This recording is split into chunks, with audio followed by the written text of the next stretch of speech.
right. Well, I think that we've got, I'd say a full house, if that's a thing on Zoom. So welcome everyone to Wednesdays at 1. These sessions are a partnership between Employment Sector Council and the Workforce Planning and Development Board, and are supported by the City of London as part of its efforts to drive community and economic recovery.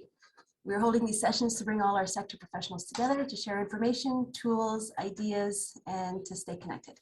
And today we're joined by Jessica Gowers, the Communication Manager at the Workforce Board, who is co-hosting and recording this session for those who couldn't make it today. Please join me in extending a warm welcome to our presenters, Mike Courey and Laura Wall of Inclusive Economy London. They are sharing their expertise and insights on how creating a strong culture of community benefits across our region is encouraging businesses to collaborate with our job developers and our JDN members.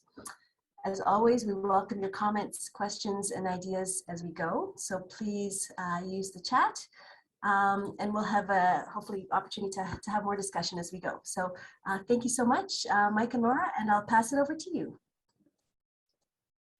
Fantastic. Thank you. I'll just share a screen if that's all right. Just wanted to say, yeah, thank you so much for having us here, Carol. We've been we've been sort of collaborating around this topic for quite some time, both in terms of community benefits and various inclusive economy projects. So just nice to see you and see everyone here, job developers. Just before we get started, I wanted to introduce myself, Mike Courey, working with the Inclusive Economy London project, facilitating London Community Benefits Network, and my colleague here, Laura Wall, who's also, she'll be talking in a few minutes as well, works with the Urban League of London and also supports community benefits in the city. Also, one disclaimer, both Laura and I, we've been talking about it, we're like, okay, this is our first time talking to job developers, so we don't want to assume too much about your job. We did the best we could to help to try to understand. But really, we're here today to hear what your thoughts are on this topic of community benefits. If you've heard about it, if there's areas that you see that we might be able to find some traction. So that's sort of the spirit that we put this together in. And so just a brief background on where sort of my work and our work is coming from.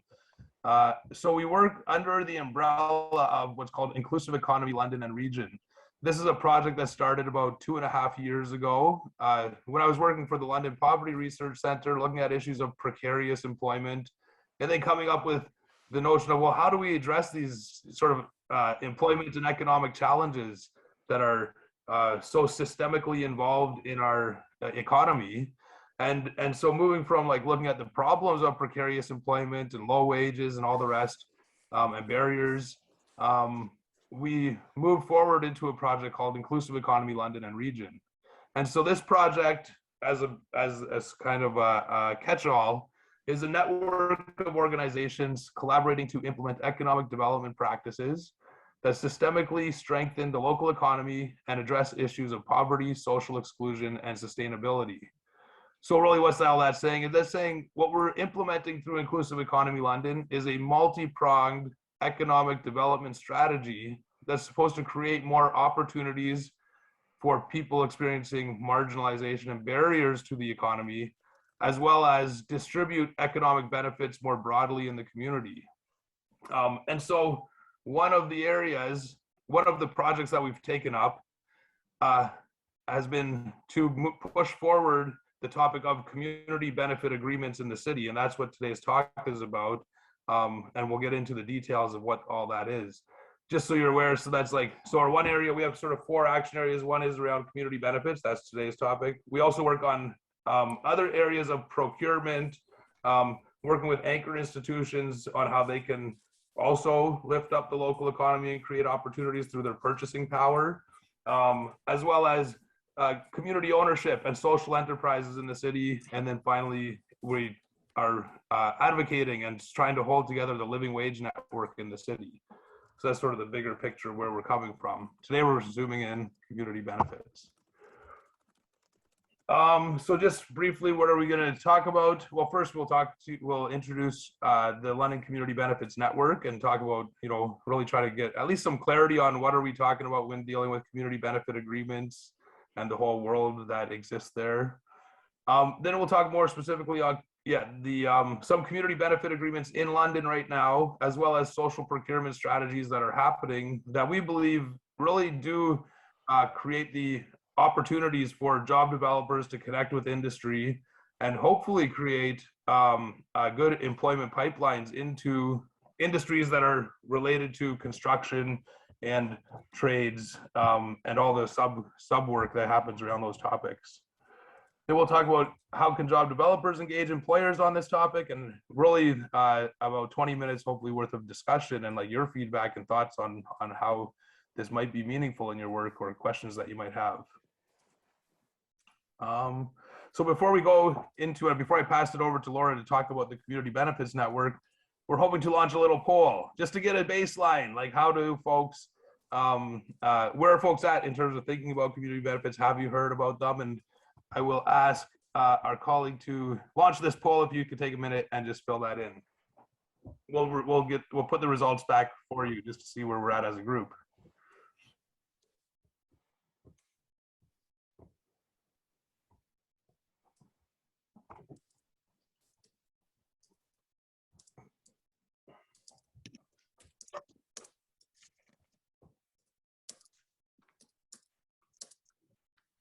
Okay, Mike. This is a very fast group. We have 25 answers, yeah, so I'm gonna share the results. All righty. Well, thank you. So we're looking at what, 4 out of 25 saying that we've heard about community benefits. So vast majority, you know, this is going to be a new kind of place to emerge. So we'll try to take our time to get into it. And then rating our knowledge, of course, well, if we haven't heard of it, this is very low. And so we know that we're working to sort of just get these concepts out there and see if we can find some meaning there. Thank you. So I'm going to pass it over to Laura Wall here to talk about the work that we've been doing in launching the Community Benefits Network in the city. Great, thanks, Mike. So the London Community Benefits Network was formed this fall. It's made up of organizational and individual representatives from various stakeholder groups. And the need for a network was identified after a series of community conversations that happened beginning last January, where through Inclusive Economy London, bringing the concept of what are community benefits, how could they work in London, where are the opportunities. We had these series of open dialogues, and at the end there was a first of all a real sense that this is a great opportunity for London, and to keep moving it forward, we needed to take our cue from what was going on in some other cities across Ontario, and look at putting a network of stakeholders together to drive that work. So the three sort of buckets of work that are happening right now, first is to organize for the creation of the policies and identify those opportunities that are out there, and advocate and influence for projects that we could look at a community benefits agreement on, and to find some pilot projects that we could use to demonstrate impact. The second is to ensure that there's readiness in the community and in industry to be able to respond to opportunities. And so today's a great example, because part of that readiness is hosting events and training sessions, and making it so that low knowledge that we heard in the poll right now is higher, a year from now. If you say, I'm working on a community benefits agreement, people will have some idea. And then the third area is supporting the implementation of community benefits agreements. So assessment, valuation, measurement, and sharing information. And as I mentioned, there are several networks at different stages across regions and cities in Ontario. And the network leads are meeting on a regular basis as well, sharing best practices and resources. So there really is a momentum growing and And so very excited about that. So, and we welcome anybody to get involved. We'll have some links later on to get involved with the network. We're looking for supporting members as well as people to be on our steering committee. Next slide. Just a quick list of where other cities, there's ones in Windsor, Hamilton, Niagara, Kingston, and Ottawa. And then Toronto was kind of a leader in this work some years ago. So this is kind of brewing up throughout the province. Thanks, Mike. So what are community benefit agreements? So as you can see there, they are, whoops, I've still got this up, sorry.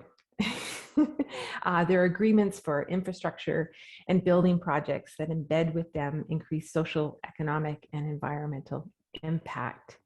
And there are specific types of community benefits agreements that are legislated, and that's probably most pertinent to this particular group is what's been legislated federally and provincially called the community employment benefits. And they require that there is an inclusion of social procurement practices for infrastructure projects that receive 10 million or more in funding.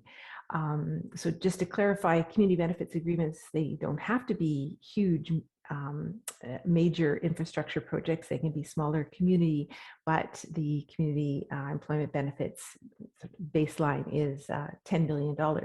And the identified employment groups that are in CEBs are Indigenous peoples, women, persons with disabilities, veterans, youth, recent immigrants, apprenticeships, and social enterprises. So, you know, when we look at what are some of those opportunities, particularly around CEBs, we can say the bus rapid transit infrastructure projects that are going on now and over the next few years. And another example of community benefits agreement opportunity that isn't in the government sector would be the Soho development on the old Victoria Hospital grounds. That's a number of nonprofit groups who have come together to do this amazing development. And you know, they could create a community benefits agreement in terms of their approach forward. So Mike is going to be sharing some examples of the RFP language that's linked to community benefits that I think will help to show really how the employment pipeline is embedded and can be embedded in these. So I'll turn it back to Mike. Fantastic, fantastic. Thank you. Just to reiterate, I think just because this is the key point about like, what are we really talking about community benefit agreements, right? Is we're after, these are, when construction projects and infrastructure projects are up, it's basically the person who's doing the building saying, we want a certain number of employment hours or a certain number of jobs provided to people who are experiencing barriers to employment, right? And then so it goes out in the request for proposals for the construction companies to say, if you get this project, you have to give a certain number of jobs or a certain number of hours to people who are experiencing barriers to employment. That's really what this is all about.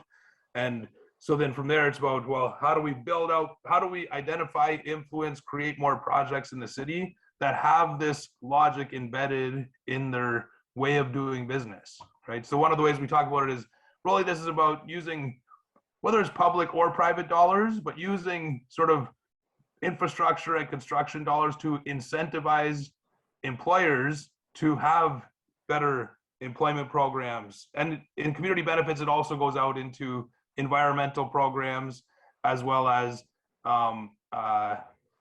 employment programs and environmental programs. Yeah, sorry, is sort of what's usually embedded, is saying, well, how will you, if you're given this contract, how will you create better employment opportunities? How will you create positive environmental impacts if you're given this contract? That's where we're at. So there's two kinds of ways that this is talked about. On the one hand, community benefits are about an approach to contracting or purchasing that has a social procurement lens. And the social procurement lens is what I was just talking about. It's basically saying when we're asking people to bid on a contract, we're asking them to bid and tell us, how are you creating better social, economic, and environmental opportunities if you're given this project, right? And so I'm going to show you what an RFP looks like that has this specific to the employment opportunities and how it's graded. Then on the right-hand side are the employment programs. And these are, you know, all of the pipelines that need to be created and nurtured into the various industries and sectors that surround any kind of infrastructure project. And of course, that could range all the way from actual, you know, trades and construction industries to offshoot industries like security, bookkeeping, all the rest of it, catering, these kinds of industries that still serve in that arena. So here's an example of a social procurement RFP and what it looks like when, you know, somebody's bidding on an RFP that's asking for social procurement. And there's a link, we're going to give a handout later, and there's a link to a full version of an RFP just so you can see the social, environmental, and economic impacts that they're asking for in these RFPs. But here's just an example of one that we're working on with actually a private sector construction company who's looking to incentivize their own vendors to have better employment programs. So this is the employment section and employment opportunity section. Sorry. So when they receive this RFP, they say, okay, you know, normally requests for proposals are evaluated based on who can give us this at the lowest price, right? But when this gets into social procurement, it's saying we want, of course, a good price, but we also want to see who's going to deliver the most social value in our community at the same time. So that, you know, if a bidder comes in and says, we can do it for $100, the next guy says, we'll do it for $103, but the guy who's doing it for $103 actually has great employment programs and environmental programs built within their business. We want that contract to win, right? And so again, this is like in the broader social and systemic change or economic change, this is about incentivizing private sector groups to have good programs built within their business models.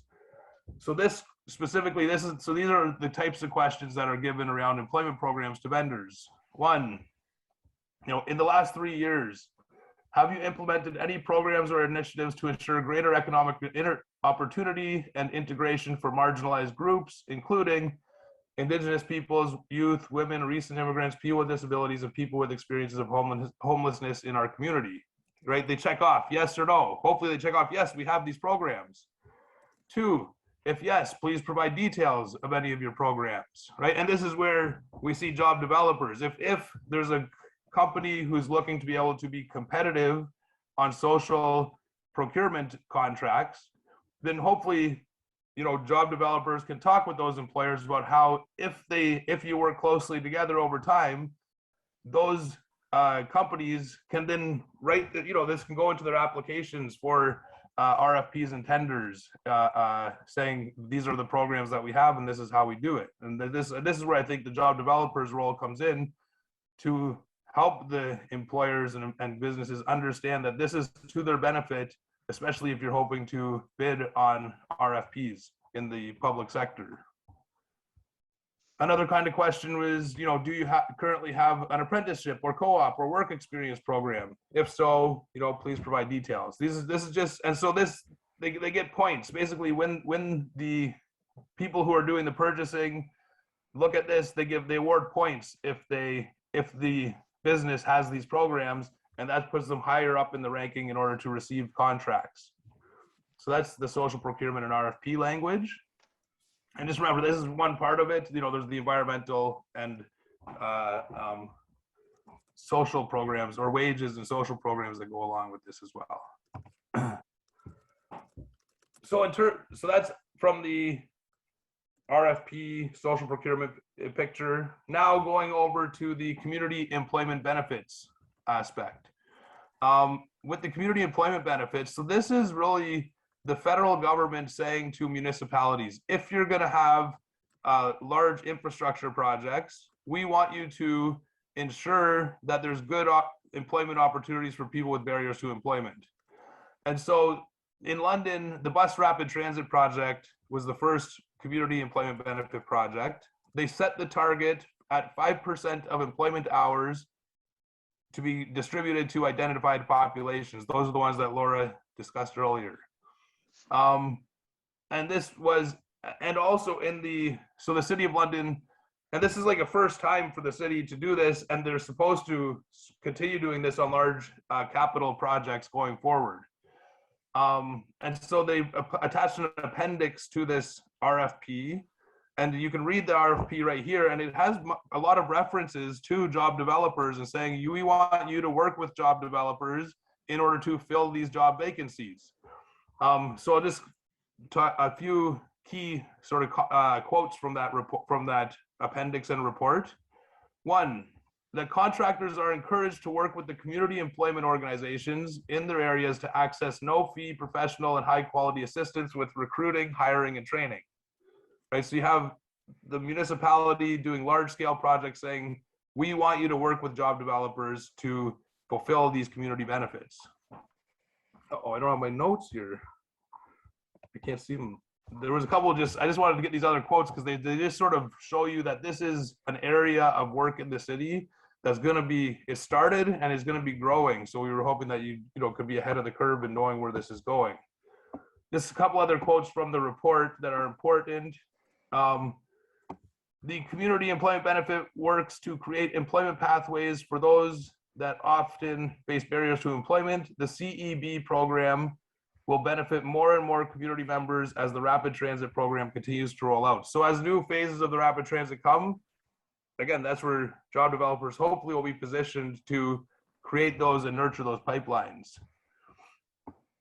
And then just to show you, these are just other quotes from that report, that staff are evaluating using the CEB model described in this report to other large capital projects. So it is going to be continuing to come down the pipe. And that's part of the work of our community benefit network, is actually to keep on, encouraging the city and the administration to push forward on these kinds of social procurement and community benefit projects. Sorry.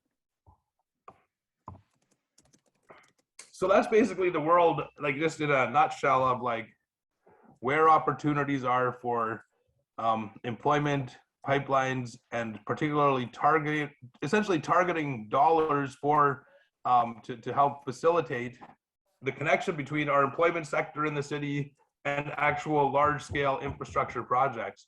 And that was part of the discussion at City Hall that we were kind of tracking, was they were basically saying, what we don't need, we have so much good employment experts in our city, it shouldn't be hard to fulfill these community benefits contracts. But it's also part of the challenge. The other part of what the conversation is saying, oh no, we can't ask the developers or construction industry to do this too much, or else they won't be able to fulfill the target we set. And that's why, so from our work on the London Community Benefits Network, this target of 5% is extremely low for public infrastructure projects, and we're hoping that it will go closer to 20 or 30% of employment hours going to equity-seeking communities. It is that way in other cities. Surrey, British Columbia has a target of 50% on all of their projects. So just something to keep an eye on. Now, so as we think, okay, so what's the role of job developers in community benefits? Well, we can talk about, one is to engage in targeted industry outreach. That is to approach construction industry, including demolition, security, cleaning, trade and union relationships, as well as, I should have had it on here, catering as a very important one also, because that to approach these sectors and talk to them about how they can essentially prepare by having an employment program in their business, they will be able to have a competitive advantage on bidding for larger projects through the RFP process. Secondly, of course, is the importance of raising employer awareness. That is making the case for preparing for social procurement, as I was just talking about. That I think that's the angle, really, is if we can talk to them about the importance of being able to frame their company with a sort of social economic lens, that they'd be more competitive again for any kinds of contracts coming up. And then the importance of job developers in your relationships and your networks and the people that you talk to advocate and support the concept of community benefits and social procurement in the city. This morning, well, the last couple of days, I was just preparing to write a note to City Council, specifically around procurement topics, because they recently had a big report come out that's saying about how they're looking to cut costs in procurement. But they never talked about incentivizing creating value in the community through social procurement. So we're basically just writing a letter to say, if you're going to transform your procurement process, you should really think about these social procurement RFPs, because it really is going to create more opportunities for more people in the city, and in the long run create more value for Londoners. So that's pretty much, as you know, a quick, in a nutshell, sort of some of the work that we're doing, and I think how it connects with job developers. Where we wanted to go was just to open the floor for questions, comments, discussion about what you're hearing, if this fits at all in your world, and what you're, just generate a conversation about this. So, you know, the questions that we thought of, and they don't have to be all what we talk about. You know, does this sound, do community benefits and this concept of social procurement sound like it would fit with the motivation of employers? Do you think they would be receptive? And what industries do you think would actually be important targets? It's that stupid one again. So It's pure later. I'll be like, hey, I can see you writing the slip. Where's the package? that was great. Got to keep things spicy. So anyway, just gonna open the floor. Questions, comments. What are you thinking? And Laura, if I missed anything, please, you know. There we go.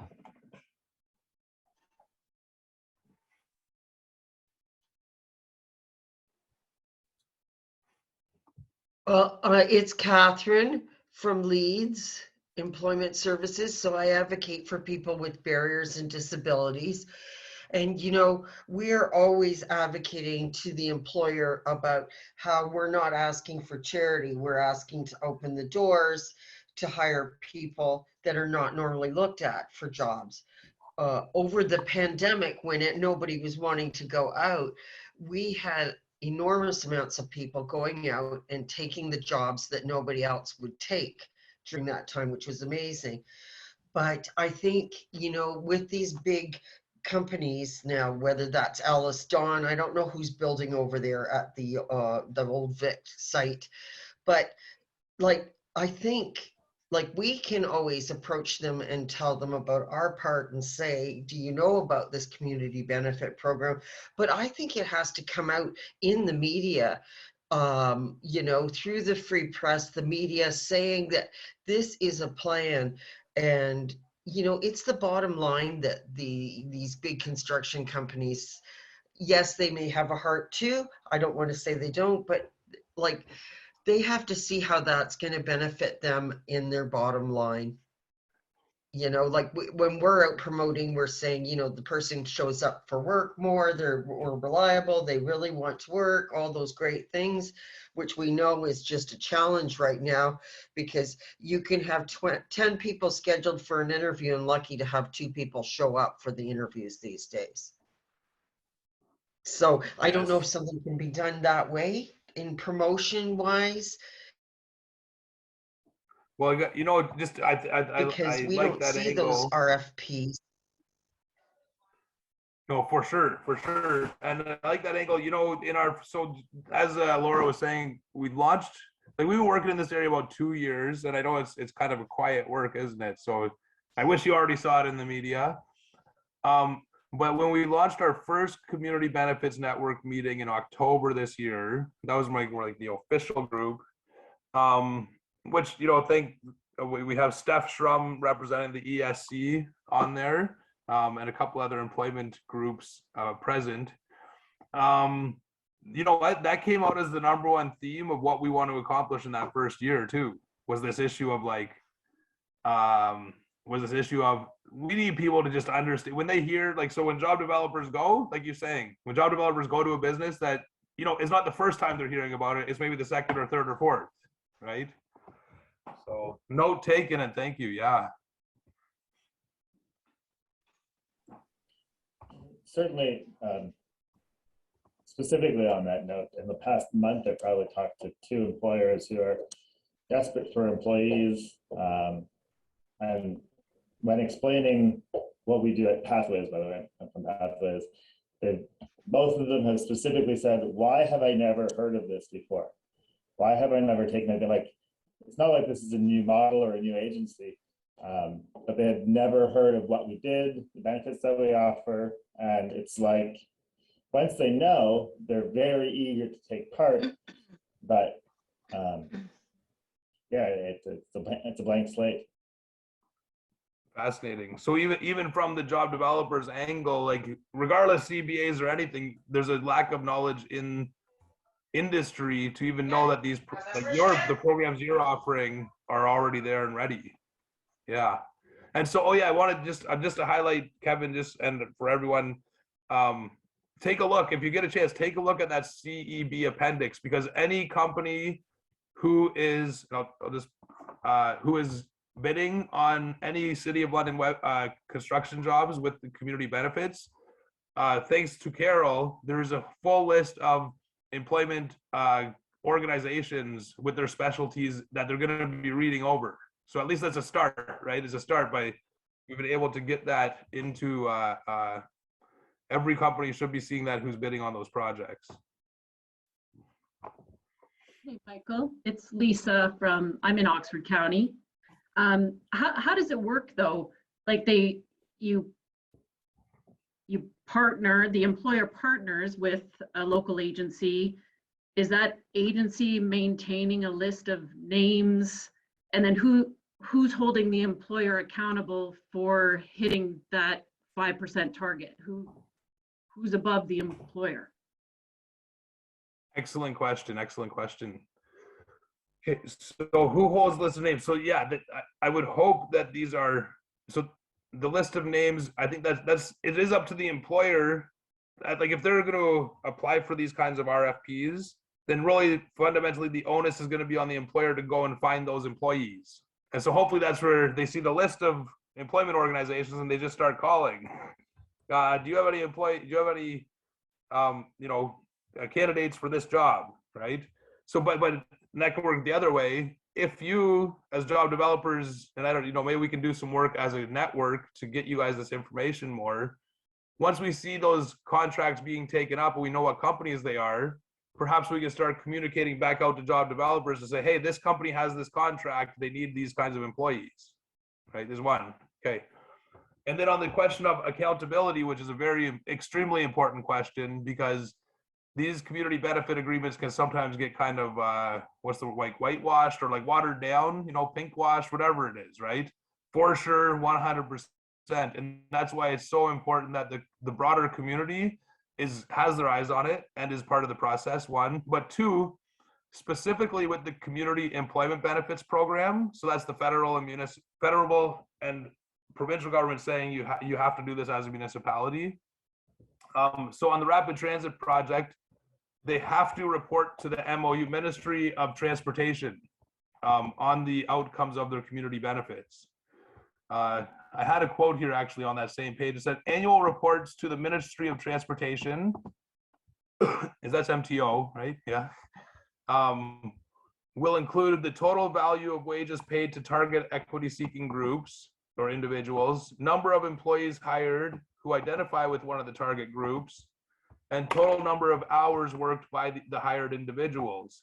All of these will also be reported as a percent relative to the contract's total number of hours. Here, let me just put this in here. And I would say this onus is on us as a community benefits network to ensure that these numbers are getting publicized, because I assume that they're going to be publicly available when it's communication from municipality to the MTO. Did I get that wrong? MTO, ministry, can somebody correct me there?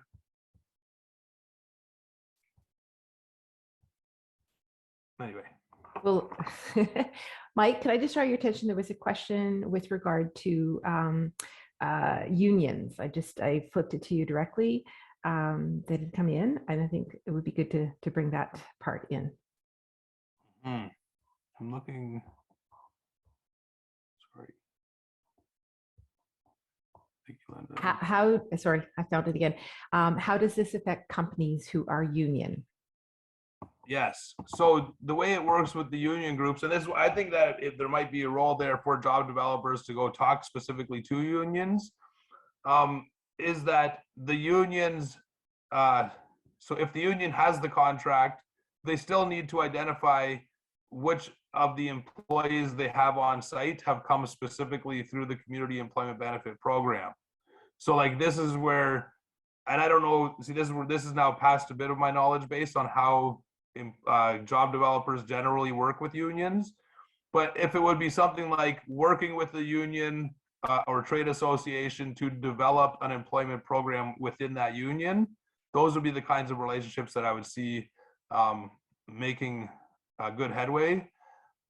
Does that usually happen? Do job developers feed employees into union apprenticeship jobs? Is that a thing? I'm just curious more about that, actually.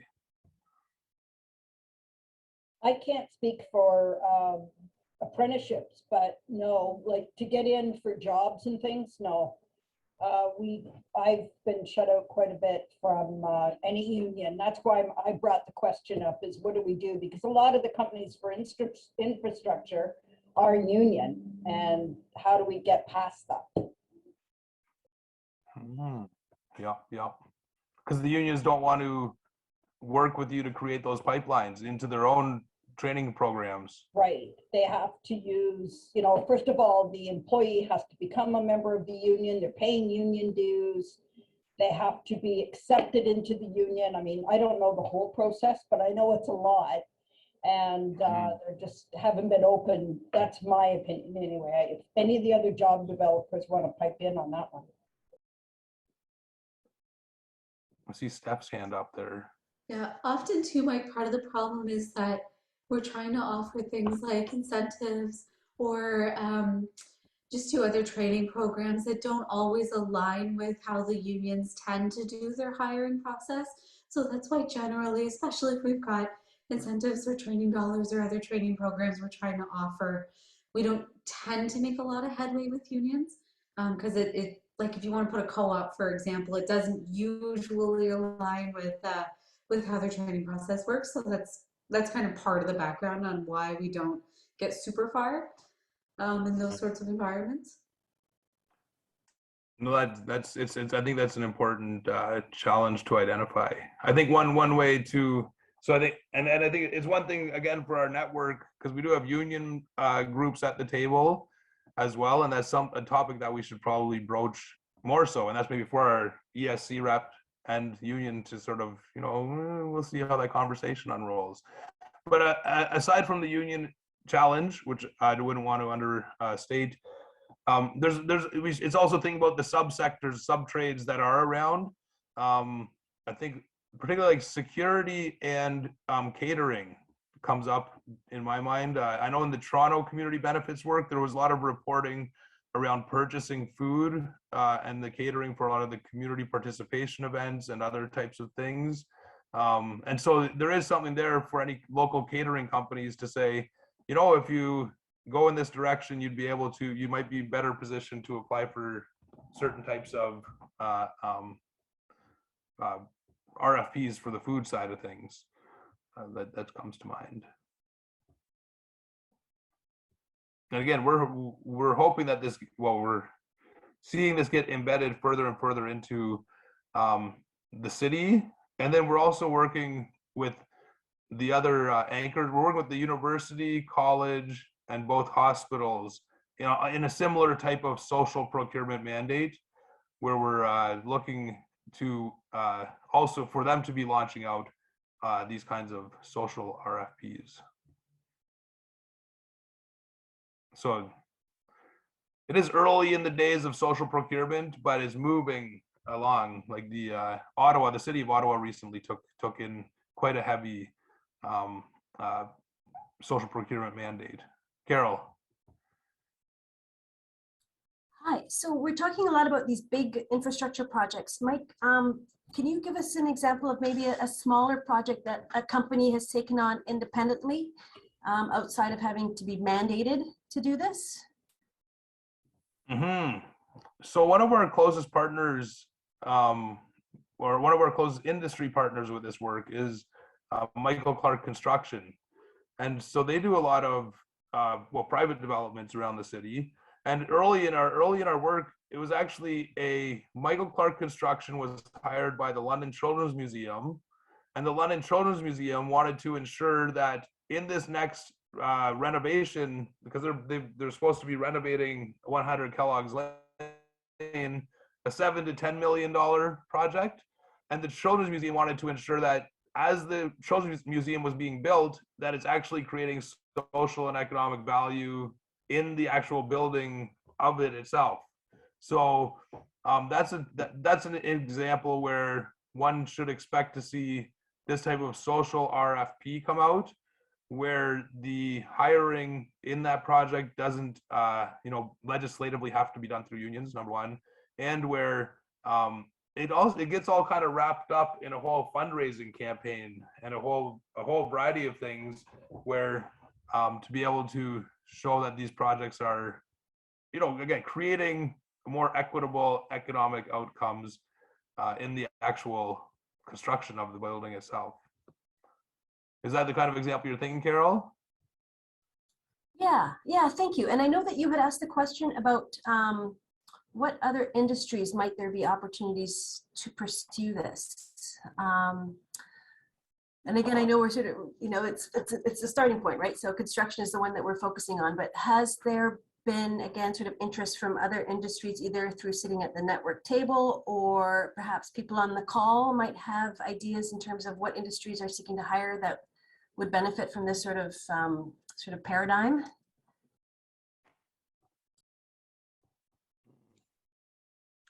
Hi, it's Gord Fancher here from Hutton House Employment Services, and we support people with barriers and disabilities to employment.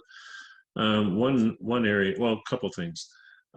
Just to follow up on what we were talking about, would infrastructure construction projects include like asphalt pavers and cement contractors and those types of jobs as well? Just as a first question. And then as a follow-up to that, yeah, I think one of the industries that's been really hard hit, especially in the London economic region, is hospitality. And I know they're struggling to find a good complement of staffing. I sit on the ORMA board, the Ontario Restaurant, Hotel and Motel Association board, for about a decade now. This is one of the most toughest times they've ever had, especially in accommodations. And so they're finding it hard to fill. There's hotels that could fill more capacity now, but they don't have enough staff to handle that. So that might be an area, especially if there's some incentive there for them. Some of the hotel groups, of course, are owned by large investor groups, so they're able to sort of weather the storm a little better. But at the end of the day, they're looking at the bottom line and trying to fill those hotels. And if they don't have the staff, there's a certain breaking point at some point down the road where we'll see some of those kind of go away. The other area is restaurants, and as we know, restaurants have been hit very hard in the last year or so. So part of the post-pandemic, or hopefully that's where we're at, would include some out-of-the-box thinking or some different strategies to help restaurants, especially mom-and-pop restaurants that operate on about an average of 4% net profit. So those are just a couple of ideas, and I'm sorry I have to run, but I'll leave those with you. Well, thank you. Good to see you, Gord. Good to see you. We were in some meetings last year for some time. Yeah. I'll be back. Thank you. Yeah, so all the subcontracted work that you just talked about, asphalting, concrete, drywall, all of those are definitely in the would be counted within a community benefits type of framework. And as Gord was talking there, it reminded me of another important side of all of this. And I don't know, I think my understanding is each employment organization is at different spots in terms of building these out. But I'm thinking about that this also creates more opportunities for organizations to build out employment social enterprises, ESEs. You know, so those would be like where the employment organization actually launches their own business to be able to bid on some of these contracts. And I think there is some very strong promise in that. I know that there's also some strong experiences in that and challenges. The one outside of London, the group that we've done some research with and on and around is called Building Up TO, Building Up Toronto, or Build Up Toronto. And that's a whole construction renovation company. And they're all, you know, I know these are very difficult, but construction renovation company that's built up on this notion of social procurement and employment opportunities. And they've been able to negotiate within their housing development corporation massive contracts to keep these pipelines of employment and training going on. So that's one. Also, I got to say, early in the days of this work of inclusive economy, my very most favorite, still haven't seen it so incredible, where this is all initiated out of Cleveland, Ohio, called the Evergreen Cooperatives. And that's all like building up industries around employment opportunities for marginalized populations, but like where they actually build the companies and then transfer ownership